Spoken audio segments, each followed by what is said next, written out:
from there. Sean killed all 3 of them motherfuckers, man. I'm telling you, he murked all 3 of them people, man. Pulled in right there. We got in a fight. I killed him in the front seat. He was in the driver's seat. It started with a strange smell coming from a truck at an airport. But what police found inside would unravel one of the most disturbing serial killer cases in recent history.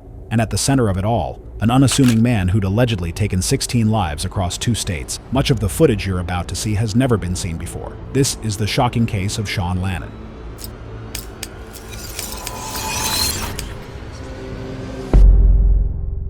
In March 2021, security at the Albuquerque International Sunport noticed a red Ford pickup truck that hadn't moved from the parking garage in days.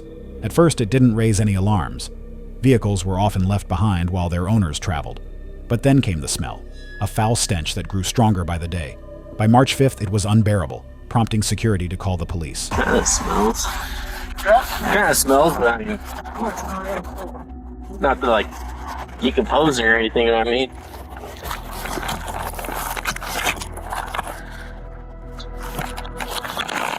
There's a pretty foul smell coming from the vehicle. Yeah. Every so often. I don't know if you noticed. Yeah, I can't really tell what it was. It really sound like, I can't really think it smelled like decomp or something like that, but I don't know.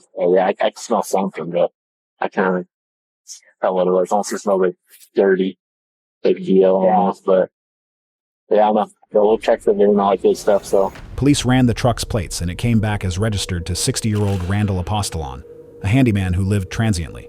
Upon opening the vehicle, officers immediately pinpointed the source of the stench: 4 deceased adults, stuffed in plastic bins and crammed into the cab of the truck. The victims were identified as 39-year-old Jennifer Lannon, 40-year-old Justin Mata, 21-year-old Matthew Miller, and Randall, the owner of the truck. Everyone except Jennifer was crudely dismembered, and autopsies later determined that all except Randall had been shot in the head. Jennifer, Justin, and Matthew had all been reported missing weeks prior to their discovery. But what's more interesting is that the 3 knew each other. They were all known drug users who lived relatively close to one another in Grant, New Mexico. They were known to go on drug runs together, particularly for heroin, oxycodone, and fentanyl. Included in their social circle was Justin's girlfriend, Leonie, and Jennifer's ex-husband, Sean.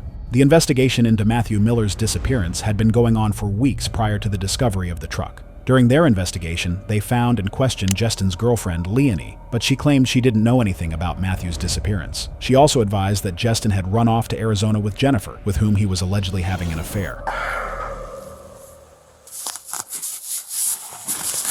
You know who I'm talking about? Yeah. When was the last time he was here? Maybe a year ago, maybe? A year ago? When I first got this place, yeah. When I first got it, last January. He hasn't been here since then? Like I know it Okay. very well. What if I got video of his vehicle being Maybe here? Justin hasn't here, man. When I've had him myself. Okay. When was the last time you saw him here? When he plays, wants to bring over, that was when I first got this place. That was A year ago? You think Justin would have, it. He would have, yeah, probably. when you weren't here? If I wasn't here or I didn't pay attention, then, yeah. Talked to the guy in Kingdom, he's like, yeah, they left each other during the night and they're in Arizona. Do you have any kind of way to contact Justin? You have a phone number? No, he's left him, him took off. Well, what's his phone number? He don't Email, have it. Facebook? He took my phone, it's not working. He took my phone, yeah.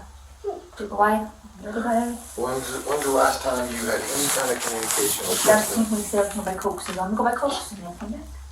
That's it? Yep. With Leonie checked off the list, there was only one other person in the victim's social circle that police hadn't spoken to: Jennifer's ex-husband, 47-year-old Sean Lannon. Sean was the one to report his ex-wife missing and was occasionally in touch with investigators via phone. Hey Sean, this is Detective Turney. How are you doing?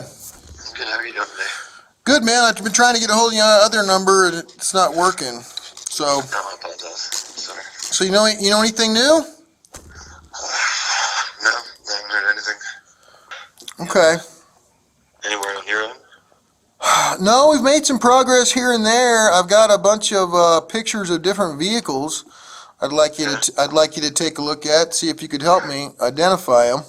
Good time tomorrow. I wanted to come in and I still have like stuff I got to return to the school. Okay. Tomorrow would be great. Just give me a heads up anytime. Sean failed to appear at his scheduled meeting the next day. To make matters worse, tracking him down would prove difficult, as officers had learned weeks prior that Sean and Jennifer had been evicted from their house. So this guy hasn't paid us since July, but with COVID going on. We couldn't evict him, so we've had nothing but problems. Anyways, we finally got him to move out, so I seen him today. We haven't come by, we haven't messed with him. I'm afraid I'll kick his ass, you know. While we were moving some things, and we found this puppy in this box. Okay. So we go to put the puppy in the bag because we were going to bury it, and then we see that they had tied a cord on its neck. Okay. Well, we've had, like I said, nothing but problems with these guys, so I at least want to put a report on file. I know we won't be able to say who did it and when, but that needs to be associated with him, you know, because we're going to take him to court for a lot of other things, and if I can just have that on file, it'll help. Okay. Any idea where they went? Or? They left the property completely. They're being evicted, and I guess they finally got them to leave. Yeah, they've been here without running water for like 3 months. They've had no running water for 3 months. I've been here multiple times. Okay. In reference to the tenants.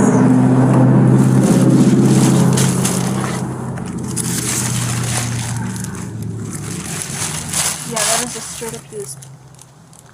Absolutely. That's not cool at all, right? No. They tortured it. Absolutely. You can tell they tortured it. It's bleeding out of the mouth. That's just, I don't know, I'm not very happy with cruel, awful people. Yeah. There you go. Awesome, thank you. His information, their information. Those are the 2 residents. I don't have any of the kids' information. Are they like children, like under 18 sort of children? Oh yeah, they're... They're not going to be named. When did they leave for sure? Do you know? Today at about 2. They had about 2? Yeah, he'll be back for his car. I'm actually considering towing it because I don't want him to come back, you know. I don't want him to have any reason to come back. Do you have a phone number for him? 10 days after the eviction, while still investigating Matthew's disappearance, police paid a visit to the home of Josh Hall, a distant associate of Sean's. The purpose of their visit was to gather information about another case, but Josh knew a lot more about the disappearances than they expected. So what's going on with Matthew, man? That's my chick's cousin. Check this out, man. Check this out. That's all me. Check this out. You're working that case? Yeah. Check this out, man. Yesterday, alright, I was at Kelly's. Alright, Sean, before he went to go talk to you. And I guess he had to go talk to you or something. Talk to the cops. He goes into Kelly's in the garage, stashes the bag and ceiling. Gun, his wife's IDs, some clothes, some other shit, everything. Just stashes it there. Says he had to go talk to the cops. How do you know? I was there. I was there. Sean killed all 3 of them, man. I'm telling you, he murked all 3 of them people, man. He's putting it off on Martha that they ran off and everything. Why in the Where are they at? I don't know, man. He was going around asking everybody trying to borrow a salsa and everything. And he was supposed to go to rehab or something with his kids in Bootcamp for a week or whatever. He didn't even go. He disappeared. Nobody knows where he was at. You know what I mean? Kelly's like my sister. I know shit, you know? Killed all 3. I know he did, man. I know he did. He did, man. I'm telling you. Come on, they find the truck right by the house. You know what I'm saying? Well, he don't even kicked out by then, but... Man, I'm telling you, man. He did. I know he did, man. Straight up. That's the reason I brought him in. You know what I mean? And you know what I mean? Because there when I got, you know what I mean? I was taking Johnny, giving Johnny rides and everything to go to do whatever they're doing. And this was throwing a trip over his bitch, you know what I mean? Like, fucking. And Martha was smashing his chick.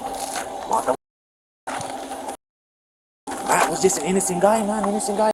And I'm telling you, man, he murked all 3 of them. He did it on purpose yesterday, man, and took that gun there. He took that gun and then closed an ID there. Took it to a trap house. He wanted to get stolen.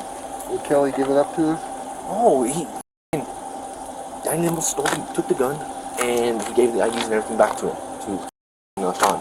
He did shit on purpose, man. He took that gun and all that shit to that trap house. It's a trap house. You take a bag with a gun, it's gonna come up missing. I bet you reports his gun stolen after a while now. Bet you he does. He doesn't have a gun. Yeah, he has a gun. He has a strap. He had an AR. Oh, he has a strap. He has a pistol, man. So that bag's not there anymore. No. He's rolling around with that Diana thing. I brought Kelly over here and everything, man. She had her talk to my girl. You know what I mean? It's not come on, man. It's not a coincidence, man. Like, come on, why in the would they go in a stolen car when the dude has a legit truck? If He's off still, man. I know. How does he by himself get rid of a He's a smart mother. Time, his kid. Come on, look how long they've been missing for. He just barely reported his wife missing. His wife's been missing since like the 23rd. Since last month, you know what I mean? She's been missing the same time Matt's been missing. Yeah, I know. You know what I mean? And he just barely reports her missing. Why would he go stash it? Like, if he's innocent, why would he go stash a bag with her IDs and some clothes and everything in it and a strap? What did he say? No, he didn't even tell nobody nothing. He walked into the house and Kelly was watching him. And he walked straight to the garage, went in there, and Kelly went and picked what he was doing, and he was stashing a bag up on the top. And after he left and everything, went to go talk to you, Kelly went in there and opened up everything, strapped her IDs, some other of hers. Josh not only confirmed that Justin and Jennifer were intimate, but also expressed his firm belief that Sean had murdered both of them and Matthew. This interview took place 3 weeks before the bodies were found. About 2 weeks after they spoke to Josh, Sean was located and arrested for an outstanding warrant unrelated to the disappearances. But while they had him in custody, detectives took the opportunity to question him about some recent developments in the case.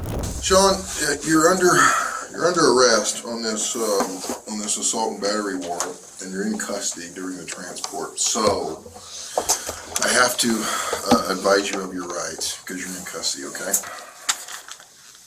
These missing people. You know that. Okay? I deal with suspects, witnesses, and victims. Everybody is a suspect. You are our suspect that I want to try and rule out. Okay? The things that you've told us, okay, I've completely ruled each one of them as just an outright lie. Okay? Because of the facts. I have surveillance all over this town. I know. Cool. Okay? I told you what I knew. That's what I feel I gave you an honest answer. What is it that would cause you to think otherwise, that it wasn't true? What is it that you think that I lied about? I know you're the last one who drove Matthew Miller's truck. Okay. I know you parked it where we found it. Yep. That's all a lie. You lied to me about that. What do you mean? That's where I put it. I told you where it was. It was there the last time I saw it. I told you in here. I told you I drove the truck. You told me you drove the truck a few weeks prior, and you went to Smith's and Walmart to get food, and then you went back and drove and parked it at Kingman. At McDonald's. Yeah. That's it. That's the last time I drove it. And the kids were with me the whole time. That's it. Okay. Every time, so there's surveillance video across the street from 817 Kingman. That was not part of whatever disappearance they're on. Jennifer and Justin ran off together, and they got into this white car. A white something, a 300 or something? Yeah, there's no white car that ever goes to 817 Kingman. Yes, there's a 87. There's a white 300 there. Why would she take off and not take her phone? She had a new phone. He gave her a brand new phone. When she left, she had a white iPhone, like a nice one, a really nice phone. She's always prepared. So. Sean, I think you guys got into a fight. I think it was just self-defense. Justin came at you, something weird happened, and you were just protecting yourself and the kids. That's what I think happened. And somehow they died. No. Sorry. No. Honestly. Before you came here, you went to Kelly DeSoto's house. I did. And you took a bag in the house and had a gun. Yep. And Jennifer's IDs.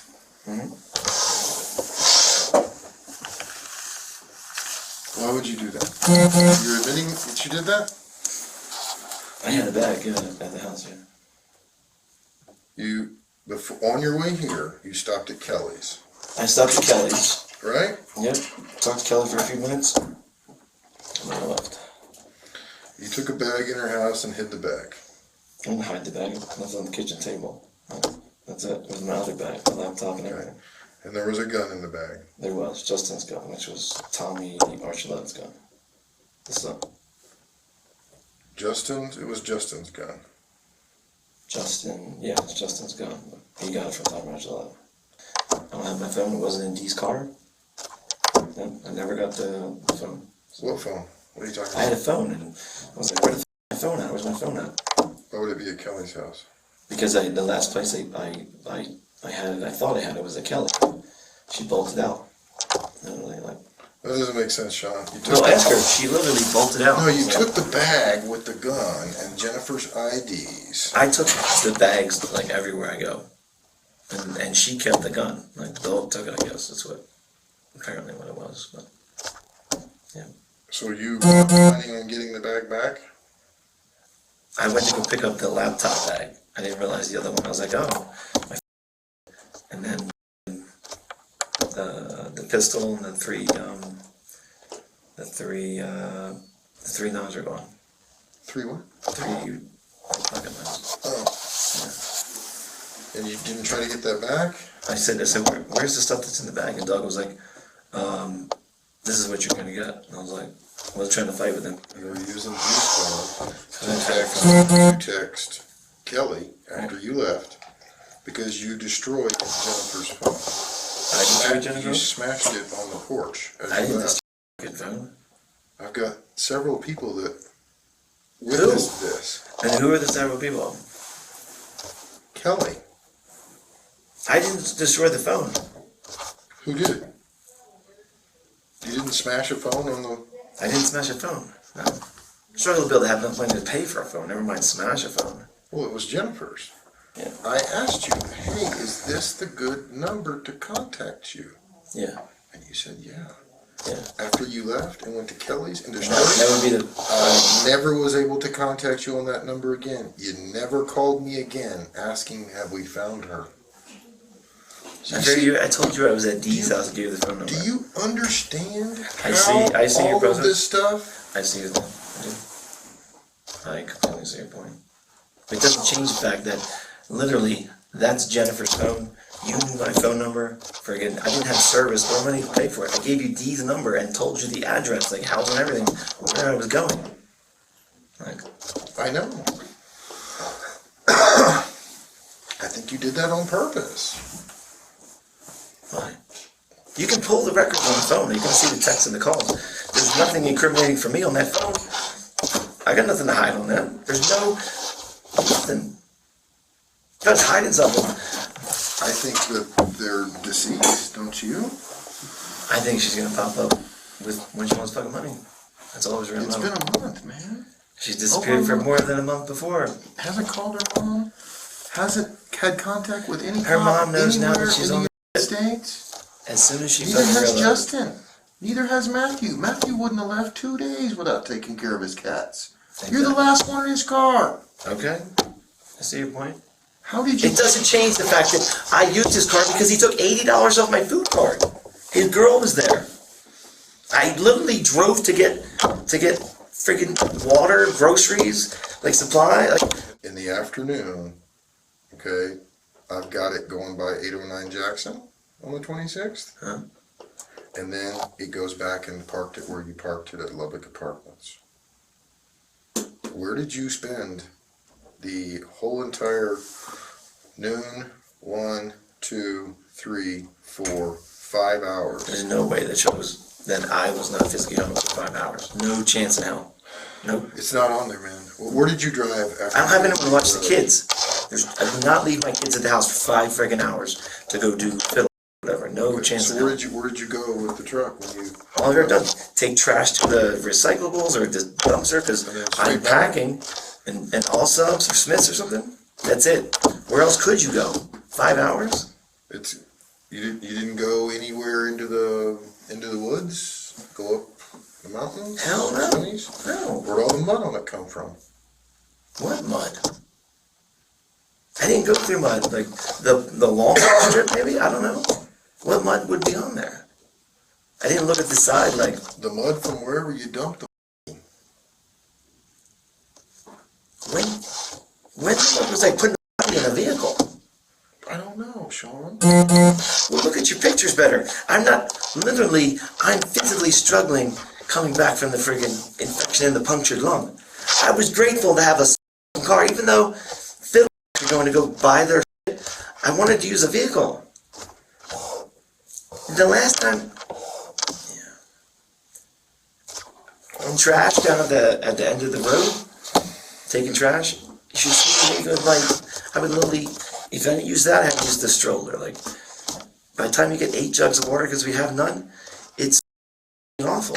They went for drugs. That's all I know. That's all I know. They went for drugs twice, came back. They're going to go 100 times because he thinks that's how you make money. They haven't come back. Have you checked Phoenix? I don't know about Phoenix. He talked for months about it, but Matthew would have called somebody, man. I don't know about Matthew. I don't know Matthew. He's associated with dog in my mind. But Justin and him, yeah, he feeds him pills, do whatever he wants. She's like, what did she call that one day? I'm like, come over here. Like, he's not here. Like, whatever. You were just here the other day. Like, I was like, you guys left. You took my food card. You took more than I had, than I gave you. I didn't have much. And then you couldn't even give me rides for water. Like, and a couple days later, I got water. And thank you, you know?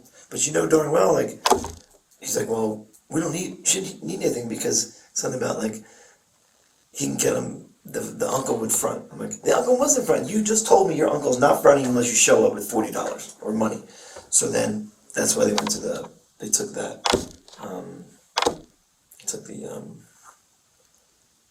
they took the food card, and then, I guess 80 for 40, and then went up to the water.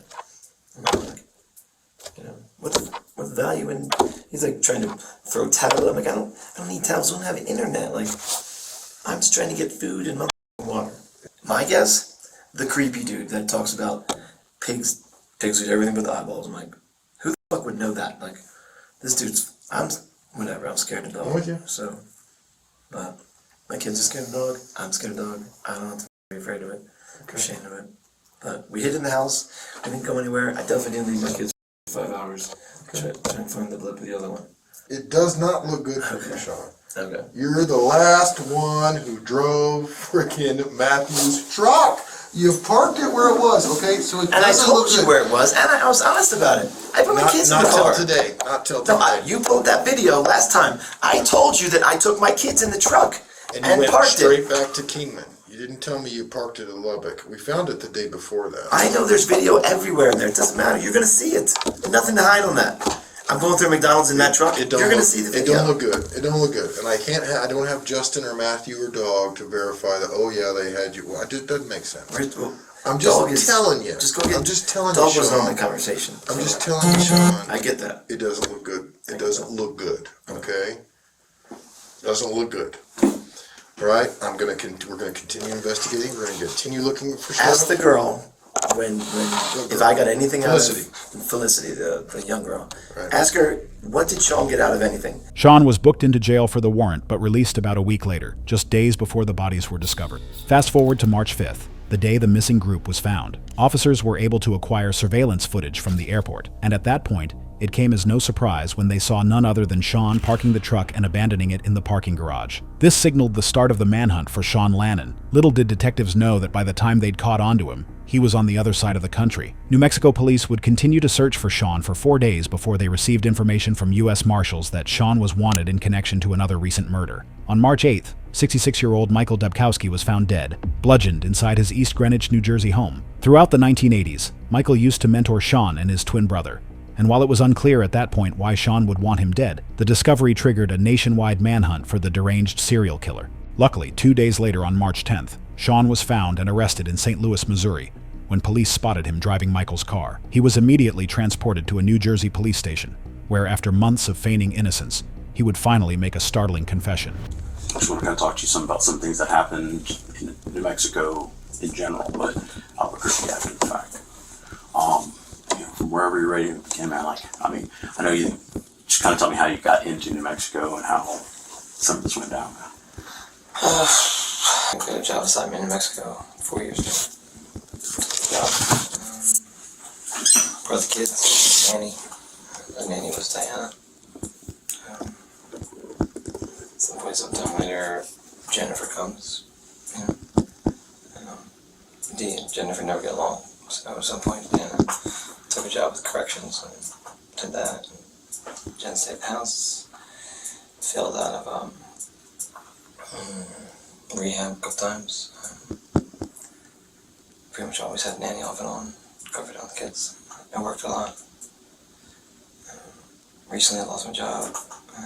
After I got sick, apparently had endocarditis, an infection in my heart. Apparently there was a punctured lung at some point. I never knew it.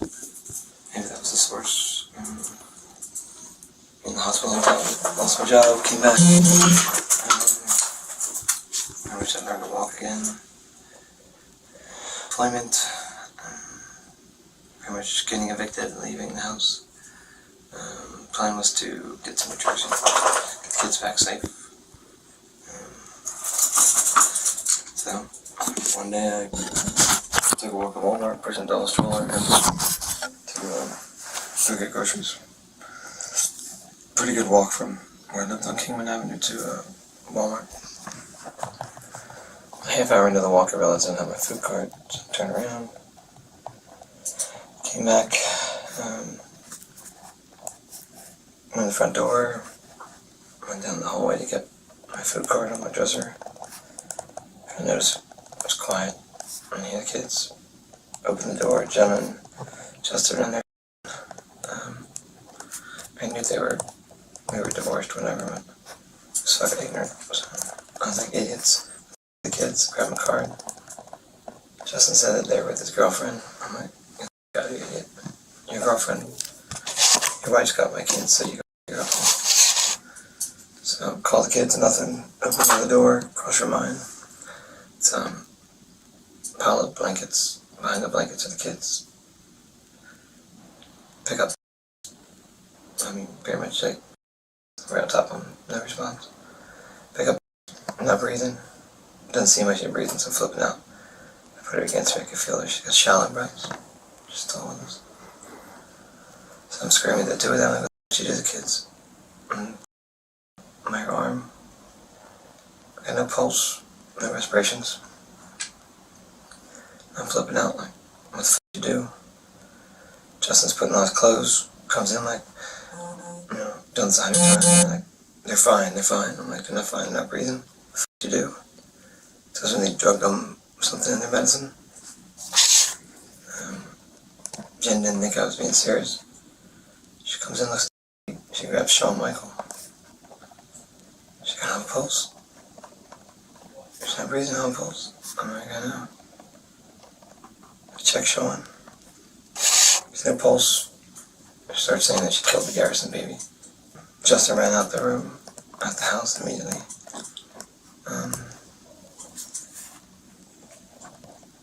At this point, we're just crying and holding the kids. Jen's adamant she's gonna overdose on the heroin. She kisses the kids on the forehead, all three of them. And says, I'll see you in a minute. She goes to draw. I put her on the couch in the living room. Positioned the couch at the door so that when the nanny got there in a couple hours, she could, so she opened the door, I would hit the couch and she'd have, she had blankets and pillows on her. I went back to the room. They said they also blew heroin smoke in their faces, so I didn't know if Narcan would work. We looked around the garage and I found one. Narcan's a single nair applicator. It's 2 kids. So I pretty much jerry-rigged something in about less than a minute. Took 2 sports cup straws, some duct tape, put them together, put them over the applicator, rolled their faces, bodies together there, and I put in each one. Nothing happened. They assumed like I've done it for other people. It was like immediate, they'd always pop up.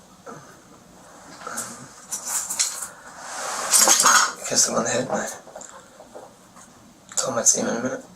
And I went to the bedroom with the heroin. It wasn't enough to take her life. So she wanted me to make sure she went too, for sure. Once I realized she was breathing, she wasn't gonna OD. I went in the other room, psyched myself up, repeating that kind of emotionally charged statement of You killed the baby. I put the pistol behind her head, and I pulled the trigger. How long between the time that you shoot Jennifer, that you shoot Justin? It was at least a week. Took a while. How did you get him to come over? I was baiting him as if I was Jennifer on the phone. Yeah. So you thought you was to meet Jennifer? Yeah. Yeah. Only that kid comes over, William or Matthew, or whatever his name is, comes over with Felicity, his girlfriend. She looked like she was like 12 years old. And they shouldn't hurt anyone, they don't have to. So he's like, they're looking for money for anything. And I'm like, I'll give you a food card. I was like, just take like $40. You know? And I was like, all I need is later in the week, give me a ride to get some water. I'm having electric or no water. So one of those times he came back, he didn't have Felicity. And that's when I shot him in the back of the head. I shot him in the garage. So he was walking, he was in front of me, he was looking at some of the fine china, he wanted to hawk it or something, heading back in towards the house.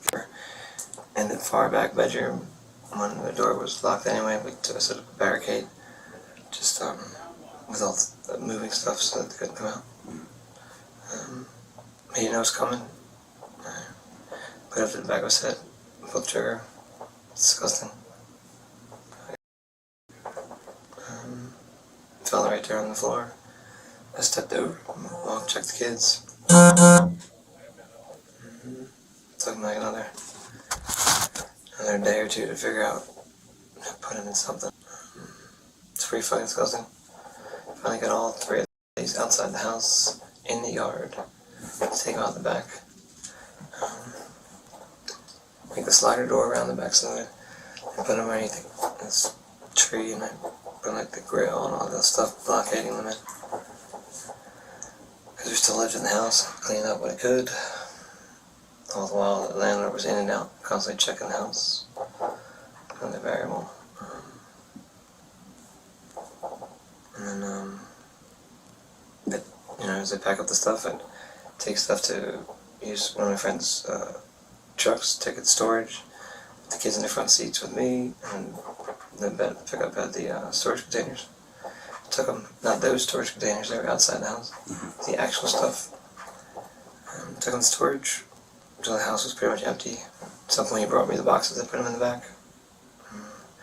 I couldn't come up with enough money for the vehicle, so he was going to take the truck back, so I found somewhere else for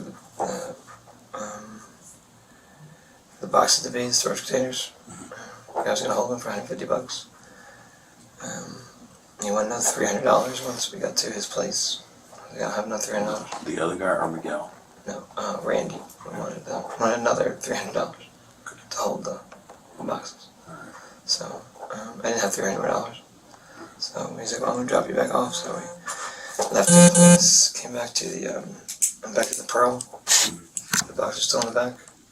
Pulled in right there. We got in a fight. I killed him in the front seat. He was in the driver's seat. I hit him 2 or 3 times with my hands. I flipped the key to the off position. And I proceeded to daytime, the same day I got picked up.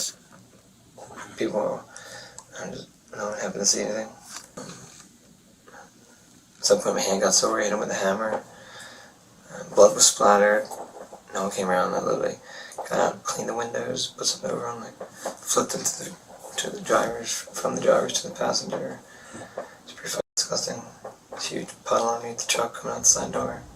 I tried to clean that up too. As for his fifth and last victim, Michael Dabkowski, Sean claimed that Michael had abused and taken advantage of him when he was a kid. He advised that he'd only gone to Michael's house to retrieve explicit photos that Michael had allegedly taken of him when he was younger. But one thing led to another, and he ended up beating him with a hammer. No photos were ever found, and the allegations against Michael were never proven. Sean was immediately booked into jail for murder. While incarcerated, he reportedly made another shocking confession during a jail call with a family member. He advised that he'd killed 11 other people in New Mexico, bringing his alleged body count to 16 instead of 5. However, he never provided any information about his other victims, and his claims have yet to be verified. In October of 2022, Sean pleaded guilty to Michael's murder. and was sentenced to 35 years in prison. He was then extradited back to New Mexico, where, in May of 2024, he pleaded guilty to the second-degree murders of Jennifer, Justin, Matthew, and Randall. In exchange, he received only a 60-year sentence, which he will serve after his 35-year sentence in New Jersey.